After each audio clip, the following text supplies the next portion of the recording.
এখন যে ওয়াজটা নিয়ে এসেছি, ওয়াজটা হাসান হোসেনের জীবনী। আপনি যদি মুমিন হয়ে থাকেন, তো আপনার চোখে পানি আসবে ইনশাআল্লাহ। চলুন শুরু করা যাক। বিশ্বনবী হাসান হুসাইনকে সব সময় দেখতে যেতেন, হাসান হুসাইনের সাথে খেলা করতেন। বিশ্বনবী বলতেন, হাসান হুসাইন হচ্ছে রাইহানাতাইন, আমার সুগন্ধি, আমার পারফিউম। ওনাদের শরীর থেকে বিশ্বনবী ঘ্রাণ নিতেন। হাসান হুসাইনের দেহের এমন কোন জায়গা নাই যে জায়গায় বিশ্বনবী তার ঠোঁট মোবারক দিয়ে চুমা দেয় নাই। সুবহানাল্লাহ। আবার হাসান আর হুসাইনকে আনন্দ দেওয়ার জন্য বিশ্বনবী, সব নবীদের নবী, গোটা বিশ্বের সবচাইতে সেরা মানুষরা ঘোড়া হয়ে সাজতেন। হাসান হুসাইন বিশ্বনবীর কাঁধের উপরে বসে বিশ্বনবীর চুল ধরে ঘোড়া করে ঘুরে খেলতো। সুবহানাল্লাহ। কি নবী ছিল! বিশ্বনবী দুর্ভিক্ষের বছর হাসান হুসাইনকে দেখতে গেল। মদিনায় খাবার নাই, পানি নাই, ছাগল আর উটের ওড়ানায় দুধ নাই, সবাই ক্ষুধার্ত, ক্লান্ত, শ্রান্ত, পিপাসার্ত। বিশ্বনবী যখন গেলেন মসজিদে নববীতে জোহরের নামাজে জামাত ইমামতি করে বিশ্বনবীর কন্যা ফাতেমার ঘরে গেলেন। হাসান হোসেন শুয়েছিল, ছোট্ট মানুষ। নানাজির পায়ের আওয়াজ শুনে দৌড়ে এসে বিশ্বনবীকে ঝাপটে ধরলেন। ও নানাজি, কত ভালোবাসি আপনাকে, আপনি আমাদেরকে কত ভালোবাসেন। গতকাল দেখতে আসেন নাই কেন? আজকে সারাদিন শেষে জোহরের পরে আমাদেরকে বুঝি দেখতে আসার সময় হলো? বিশ্বনবী বললেন, ও হাসান, রাষ্ট্রীয় কাজে ব্যস্ত ছিলাম, গতকাল দেখতে আসে নাই। তাতে কি হয়েছে? আজকে জোহরের নামাজের পরে তো দৌড়াদৌড়ি করে চলে এসেছি। হাসান এবার বিশ্বনবীর হাত ধরে বললেন, নানাজি, আপনার কাছে একটা বিচার দিব, বিচারটা ঠিক মতো করবেন কিনা আগে কমিটমেন্ট দেন। বিশ্বনবী বললেন, অবশ্যই বিচার করে দেব। ইনসাফপূর্ণ বিচার করার জন্য রব্বুল আলামিন আমারে দুনিয়াতে পাঠিয়েছেন, আমি বিচার না করলে কে করবে? হাসান বলল, নানাজি, বিচারটা আর কারো নামে বিচার নয়, আপনার মেয়ের নামে বিচার, আপনার মেয়ে ফাতেমার নামের বিচার। বিচারটা হলো, আপনার মেয়ে আমাদেরকে খাবার দেয় না কেন? আপনার মেয়ে আমাদেরকে কিছু খেতে দেয় না কেন? গতকাল বলেছিল খাবার দিবে, বলে কি যেন রান্না করে, আসলে খাবার তো কিছু নাই। চুলার মধ্যে পাতিল দিয়ে পাতিলের মধ্যে পানি ঢেলে পানির ধোঁয়া উড়ায়, ছোট্ট দুইটা বাচ্চাকে বুঝ দিয়ে ঘুম পাড়ায়।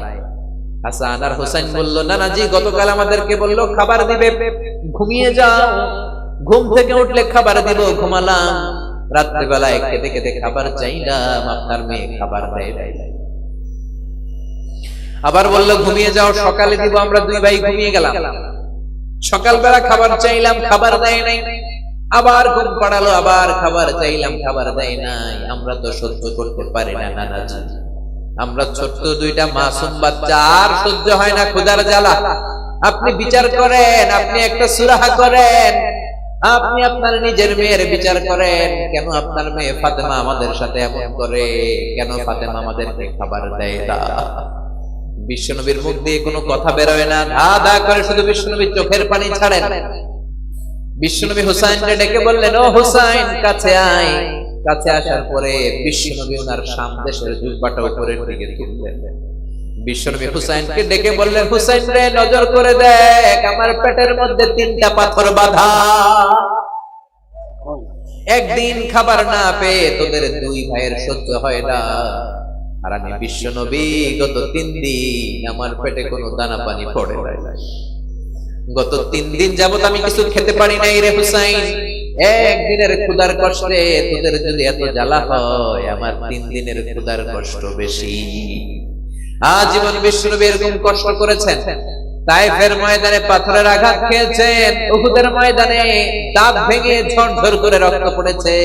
শিয়াবে আবি তালেবে 3 বছর জেল কেটেছেন। প্রথম বছর খেয়েছেন খাসির গোশত। প্রথম বছর শেষে আর কোনো খাসি নাই, সব খাসি শেষ। এবার খাসির চামড়াগুলো পানিতে ভিজিয়ে ভিজিয়ে খেতেন। তৃতীয় বছরেও চামড়া নাই। তৃতীয় বছরে গাছের বাকল ছাল খেয়ে বিশ্বনবী সহ সবগুলো লোক জীবন ধারণা করেছেন। তায়েফের ময়দানে পাথরের আঘাত খাওয়ার পরেও বদদুয়া করেন নাই, ঠিক কিনা? হাজার ব্যথা বেদনার পরে ফিরে আসনি তুমি আপন ঘরে, দিনের আলো তুমি ছড়িয়ে দিতে, চলে গেলে মদিনায় মক্কা ছেড়ে। হে রাসূল তোমাকে বলি আমি কেমন করে, খেয়ে না খেয়ে দিন প্রচারের কাজে নিজেকে দিয়েছ বিলিয়ে। তাইফের কাফিরেরা চিনল না সে আলো, দুষ্ট ছেলেদের